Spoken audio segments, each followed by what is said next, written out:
जय जय भोले बम बम भोले, जय जय भोले।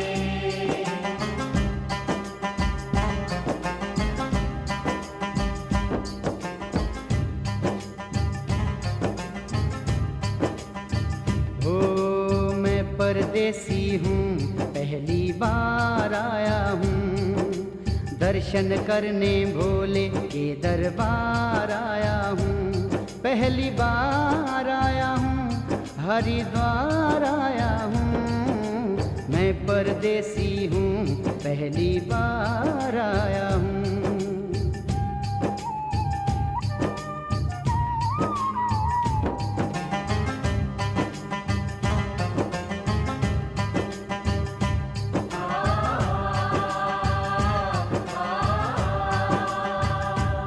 हे बिटिया रानी, जरा ये तो बताओ कि यहाँ पर दर्शनीय स्थल कौन कौन से हैं और मुझे भोले का दर्शन कैसे हो सकता है?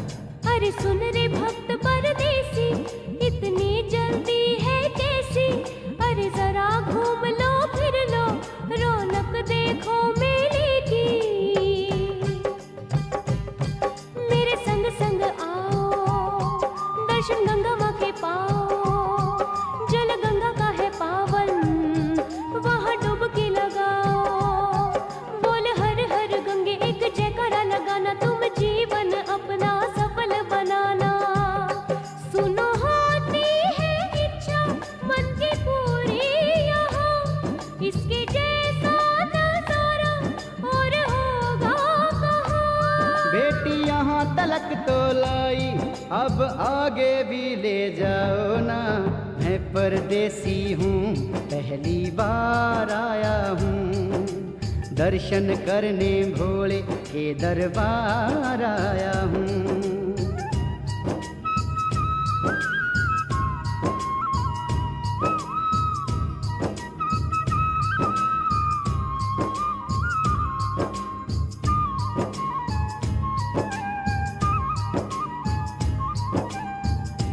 इतना शीतल जल, ये कौन सी नदी है बेटी, जरा बताओ। यही तो है गंगा, पानी अमृत समान। ये है हर की पौड़ी, करो यहाँ स्नान। माथा मंदिर में टेको, करो आगे प्रस्थान। भरो गंगा जल कलश में, धरो भोले जी का ध्यान। हे गंगे महामाई, मैं आया तेरे धाम, हुई पूरी इच्छा मन की, करके जल में स्नान। अरे यहाँ तलक तो लाई, बेटी आगे भी ले जाओ ना। मैं पर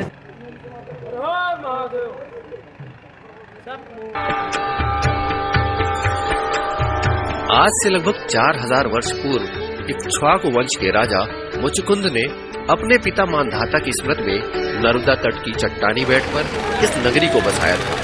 नमस्कार दोस्तों, स्वागत है आपका द बंजारा मैन में। और आज हम देखेंगे भगवान भोलेनाथ के 12 ज्योतिर्लिंगों में से एक चौथे शिवलिंग ओमकारेश्वर की दर्शन यात्रा।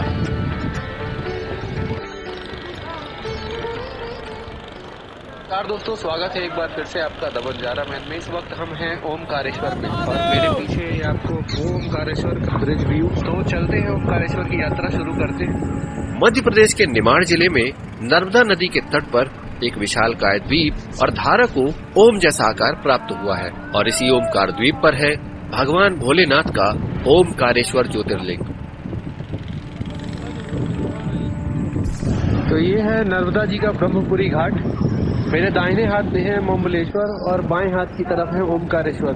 तो कहते हैं कि जब तक इन दोनों ज्योतिर्लिंगों की पूजा नहीं की जाए तब तक ये दर्शन पूरा नहीं होता है। इन दोनों को मिलाकर एक ज्योतिर्लिंग माना गया है।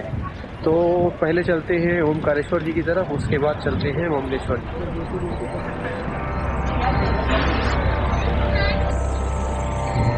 ओमकारेश्वर नगरी के रास्तों और गलियारों से गुजरते हुए हम पहुंच गए दर्शन यात्रा के पहले पड़ाव पर।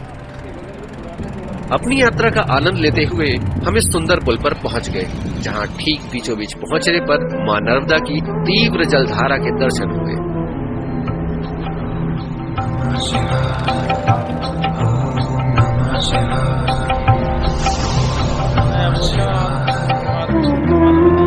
साफ स्वच्छ और पवित्र नर्मदा जी की जलधारा को देखकर मन अपने आप शांत हो जाता है और चारों तरफ सिर्फ ओमकार की धुन सुनाई देती है।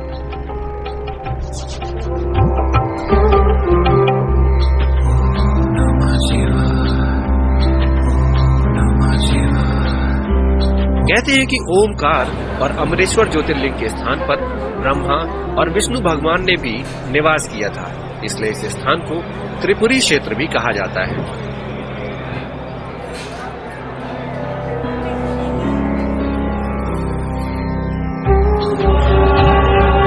प्राचीन काल में देव और दानवों के बीच युद्ध में देवताओं की सहायता के लिए भगवान भोलेनाथ ने पाताल से निकलकर दिव्य ज्योति के रूप में देवों की सहायता की थी और तभी देवगणों के द्वारा एक शिवलिंग स्थापित किया गया था।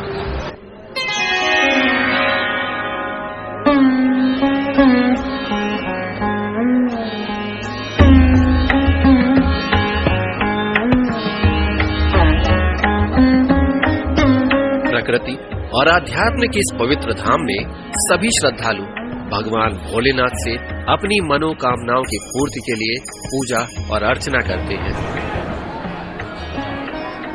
अपने पाप और पुण्य की बही को संतुलित करने के लिए हर एक व्यक्ति अपने आराध्य से क्षमा याचना कर महादेव के दर्शन के लिए आते हैं। कहते हैं कि ओमकारेश्वर जी के दर्शन तब तक पूरे नहीं माने जाते जब तक कि अमरेश्वर महादेव जी के दर्शन न किए जाए। तो नर्मदा नदी के ठीक दूसरे घाट पर है अमरेश्वर महादेव।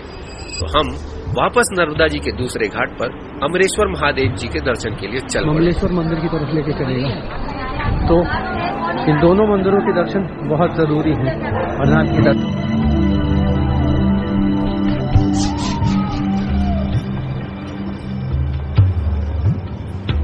चारों तरफ सजी हुई दुकानों पर पूजा पाठ और साज सज्जा सामान की चीजों को देखते हुए हम ओमकारेश्वर महादेव से अमरेश्वर महादेव परिसर में पहुंच गए।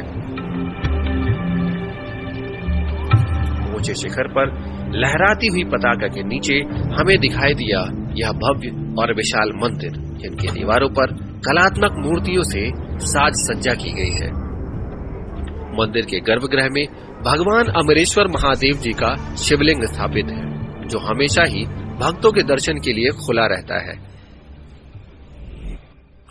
इस मंदिर परिसर में वृद्ध कालेश्वर मंदिर सहित 5 पौराणिक मंदिर हैं, जिनकी एक खास महत्ता है। इस मंदिर परिसर की दीवारों पर की गई कलाकारी आपको सच में मोहित कर देगी। पत्थरों को काटकर